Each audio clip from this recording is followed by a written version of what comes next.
Baik, Assalamualaikum warahmatullahi wabarakatuh.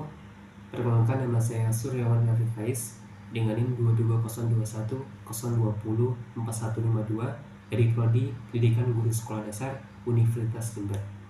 Di sini saya akan membuat video untuk tugas mata kuliah Pendidikan Multikultural, yaitu menggunakan gaya video, narasi dengan ilustrasi atau animasi pendukung. Terima kasih dan selamat menonton. Baik, hari ini saya akan berbagi tentang model pembelajaran multikultural di sekolah dasar. Kalau kita perhatikan, Indonesia merupakan bangsa yang sangat kaya akan beragaman, mulai dari suku, agama, ras, bahasa, dan kebudayaan. Bentuk keragaman inilah yang menjadi kekuatan bangsa Indonesia. Karena itu, penting sekali siswa belajar multikultural sejak dini, yaitu di sekolah dasar. Kalau multikultural diterapkan, siswa nantinya dapat hidup rukun, saling menghormati, dan bergotong royong demi bangsa. Dari segi konsepnya, menurut Dewan Nugraha 2020, pendidikan multikultural dilatar belakangi dari kebutuhan dalam mengatasi berbagai tantangan yang hadir akibat dari keberagaman budaya dalam sebuah masyarakat.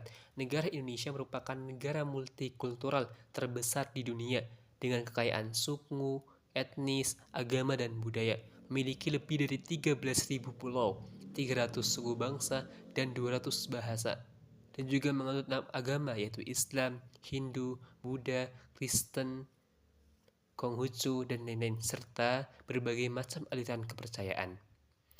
Ini berarti belajar bukan hanya soal materi, tapi juga sikap dan keterampilan.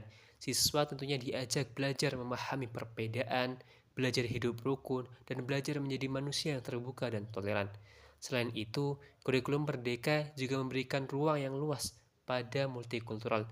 Dalam pendekatan ini, pembelajaran lebih fleksibel, relevan, dan berdasarkan konteks. Tujuannya adalah siswa dapat belajar sesuai kebutuhan, belajar secara aktif, dan mampu menerapkan sikap multikultural di tengah masyarakat. Yang selanjutnya yaitu bagaimana sih guru mengimplementasikan multikultural di SD. Misalnya, pada materi Pancasila, siswa mungkin dapat diajak belajar untuk yang namanya bergotong royong, mendiskusikan perbedaan, dan mencari solusi masalah secara kelompok. Tentunya saja metode yang dapat digunakan berupa pembelajaran kooperatif, diskusi, studi kasus, dan pembelajaran berbasis masalah atau PBL. Selain itu juga dapat materi disesuaikan dengan kearifan lokal. Dalam pembelajaran, siswa belajar dari cerita rakyat, tarian, permainan, dan budaya setempat tentunya. Ini berguna demi terciptanya sikap saling menghormati, kerjasama, dan sikap terbuka terhadap perbedaan.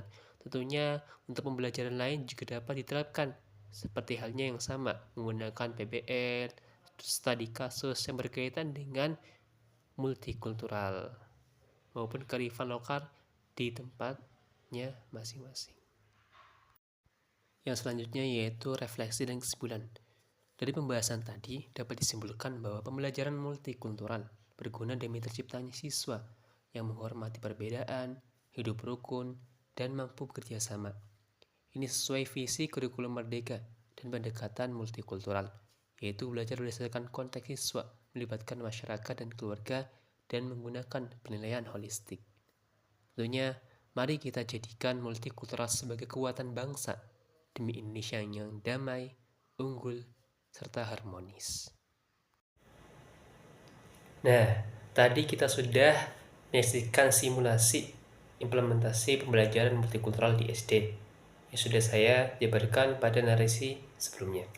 Dari kegiatan tadi dapat kita lihat bahwa siswa belajar bukan hanya materi pelajaran saja, tapi juga belajar hidup rukun, bergotong royong, dan saling menghormati perbedaan. Melalui pendekatan multikultural, siswa diajak belajar secara kooperatif, mendiskusikan masalah, dan menemukan solusi bersama tentunya. Selain itu, penggunaan kearifan lokal, cerita rakyat, dan permainan tradisional juga membuat pembelajaran lebih relevan, menyenangkan, dan sesuai dengan konteks siswa. Ini penting demi terbentuknya sikap toleransi, bekerja sama, dan saling memahami di tengah perbedaan tentunya. Singkatnya saja, bahwasanya multikultural bukan hanya sebuah pendekatan belajar, tapi juga upaya mendidik siswa menjadi manusia yang matang, terbuka, dan mampu hidup harmonis. Kalau diterapkan secara luas, multikultural dapat menjadi kekuatan bangsa, menjaga persatuan, mewujudkan Indonesia yang damai, unggul, dan bergotong royong. Melalui pembelajaran multikultural, siswa juga belajar menghargai perbedaan sebagai kekayaan, bukan sebagai masalah tentunya.